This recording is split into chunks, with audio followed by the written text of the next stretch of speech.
Welcome to the Tech Egg. Don't get scrambled. Enjoy the video. In this video, I will explain how to calculate a division. Division helps us distribute a total quantity into equal groups. For example, if you have 10 cookies and want to share them equally among 5 friends, division tells you each friend gets 2 cookies. It's a core skill for everyday problem solving and more advanced mathematics, making it super important to grasp. Let's get familiar with the terms. The dividend is the total amount you're starting with, like the 20 apples you have. The divisor is how many equal groups you want to make, say, 4 groups. The quotient is the answer, telling you how many apples are in each group, which would be 5.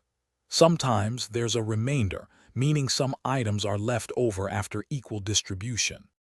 The long division method is a systematic way to solve division problems, especially with larger numbers.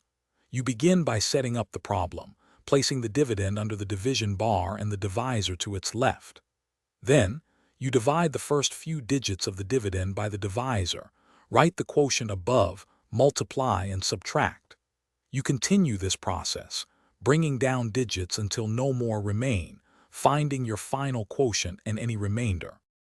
Division is incredibly useful in daily life, from splitting a restaurant bill among 3 friends to calculating how many 4-ounce servings you can get from a 32-ounce bottle.